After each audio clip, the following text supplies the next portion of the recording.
ऐसा है कि देश की आज़ादी के बाद 50 सालों से अधिक समय तक कांग्रेस पार्टी ने राष्ट्रीय स्तर पर राज किया और कांग्रेस ने कई राज्यों में भी महत्वपूर्ण भूमिका शासन में निभाई। तो 100% जमीन माफियाओं को वक्फ का मुखौटा पहनाकर कांग्रेस ने देश में धार्मिक तुष्टीकरण की राजनीति के साथ जमीनों पर कब्जा करने की भी राजनीति को हवा देने का काम किया। मैं एक बात और आज इस डिबेट के माध्यम से पूछना चाहता हूं, इस देश में जो बड़े बड़े प्रतिष्ठित मंदिर हैं, क्या वो सरकार के कंट्रोल में नहीं हैं? आप केरल चले जाइए, तमिलनाडु चले जाइए, आंध्र प्रदेश चले जाइए, तेलंगाना चले जाइए, महाराष्ट्र चले जाइए, इस देश की बहुसंख्यक आबादी को कोई आपत्ति नहीं है। लोगों ने अपनी संपत्ति का ब्यौरा सरकार से नहीं मांगा। इस देश में सती प्रथा, विधवा विवाह, दहेज प्रथा, इन सबके खिलाफ कानून आए, हिंदू कोड बिल लाया गया, विभाजित किया गया, सब में कोई आपत्ति नहीं हुई। तो आज अगर ट्रिपल तलाक का बिल सरकार लाती है, वक्फ पर कोई नया कानून बनाने का प्रयास करती है, मुसलमान माताएं और बहनें सरकार के पक्ष में खड़ी हैं, तो फिर लोगों को आपत्ति क्यों हो रही है? और वक्फ के नाम पर अगर कोई घोटाला हुआ है और देश के गरीब वर्ग के लोग, चाहे वो मुसलमान धर्म को मानने वाले हों, उनकी संपत्ति और उनकी संतति पर कब्जा करने का षड्यंत्र कांग्रेस और अन्य राजनीतिक दलों के माध्यम से किया गया है और आज मोदी जी की सरकार उसको छुड़ाने का प्रयास कर रही है, तो फिर इन लोगों के पेट में दर्द क्यों हो रहा है? इनके दांत में दर्द क्यों हो रहा है? इनको एम्स का एक आयुर्वेदिक सेंटर है, वहीं ले जाके इलाज कराना होगा। ओखला के बगल में बड़ा बढ़िया आयुर्वेदिक थेरेपी वहां दिया जाता है।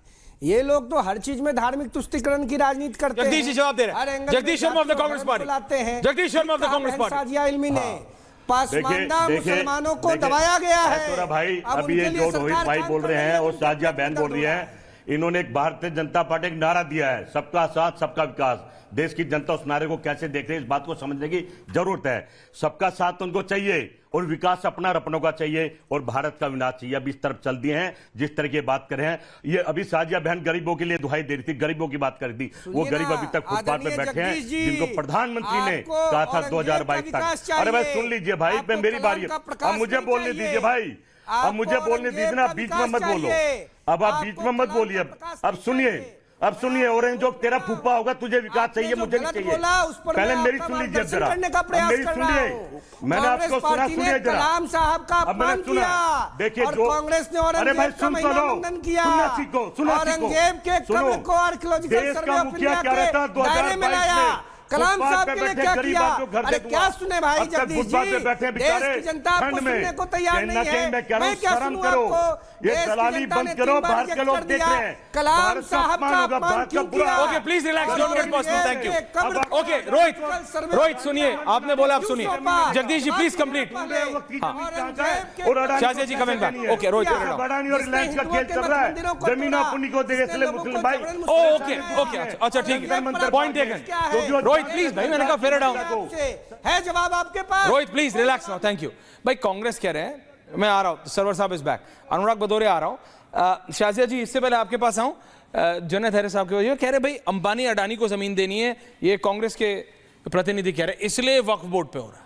आपका भी यही एंगल है? मैं आपको एक चीज बता दूं, कांग्रेस को ये कहने का बहुत ज्यादा हक यूं नहीं बनता है कि उसके जमाने में भी ऐसे लोगों को दिया गया है। ये गवर्नमेंट भी दे रही है। हमारी परेशानी ये है कि सब लोग सियासत कर रहे हैं, लेकिन असल जिनका मसला है उस मसले को हल नहीं किया जा रहा है। अभी इन्होंने बहुत पॉजिटिव बात एक कही थी कि हिंदू मंदिर किसके कंट्रोल में है? गवर्नमेंट के कंट्रोल में है। लेकिन क्या उसका मुखिया, क्या उसका महंत, क्या उसका पुजारी, क्या किसी नॉन मुस्लिम, किसी मुसलमान को, ईसाई को, किसी यहूदी को बनाया जा सकता है? क्या मैं समझता हूं कि मुनासिब नहीं है। बिल्कुल इसी तरीके से मैं कह रहा हूं कि सीईओ का मामला जो अभी इस बिल के अंदर आ रहा है, वो भी नॉन मुस्लिम नहीं होना चाहिए। मुसलमानों का इशू मुसलमानों के साथ होना चाहिए। ओके ठीक है, शाजिया जवाब दे दे। एक चीज का और एक और चीज का जवाब दे दे, इससे पहले भी मैं इनसे पूछता हूं। मैं जवाब दूंगी इसका। तो देखिए, मैं अगर आप इजाजत दें तो एक बात और रख दूं। बोलिए आरिफ साहब, आसानी आपको हो जाएगी। जुनैद भाई मेरी बात को सुनिए। चलें आप बोलने पहले। जी बोलिए। जुनैद भाई आपने बहुत जरूरी सवाल पूछा है।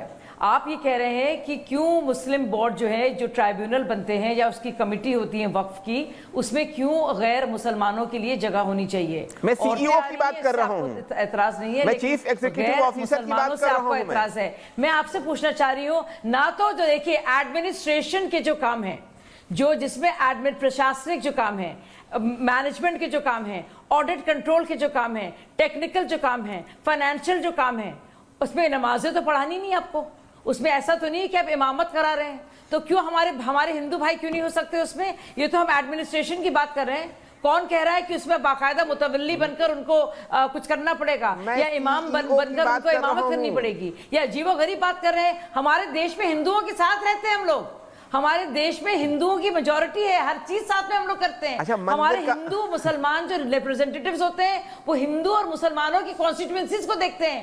अगर कोई टेक्निकल फाइनेंशियल आपको पता है उसमें आपको क्या दिक्कत है? मैं क्या उससे कहा जा रहा है कि भाई तुम इमाम बनो? अभी मैं यही बात कहने वाला हूं। जनाजे की नमाज पढ़ो, आप ये कैसी बात क्यों कर रहे हैं? आप इससे आपको क्यों तकलीफ है? देखिए, मुझे समझ में नहीं आ रहा, बता दे रहा हूं, तकलीफ है कि डीएम देखेगा आपको, इस बात से फर्क? मेरा सवाल है जुनैद भाई आपसे, आपको बुरा नहीं लगता कि वक्फ बोर्ड ट्राइब्यूनल, आप खुद कह रहे हैं कि गलत है, लेकिन आप खुद जानते हैं कितनी गड़बड़ होती है?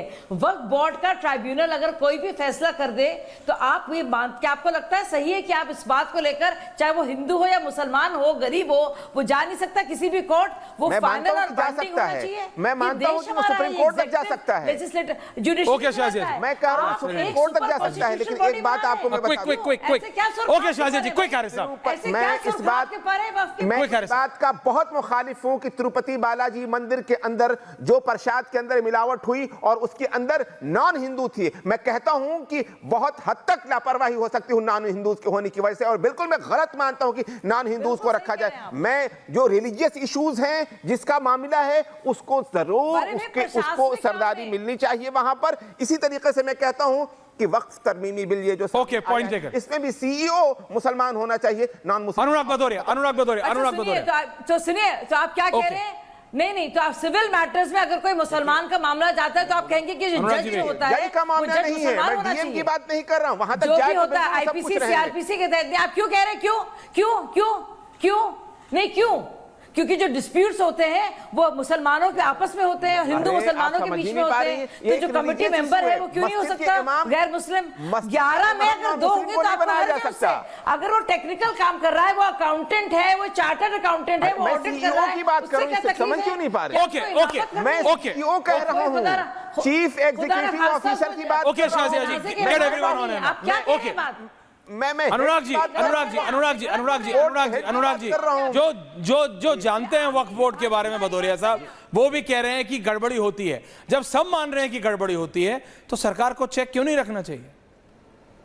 भदौरिया साहब, वही तो बात है कि वो जो कह रहे, जो हैरिस साहब कह रहे हैं, वो सुन कहाँ रहे हैं?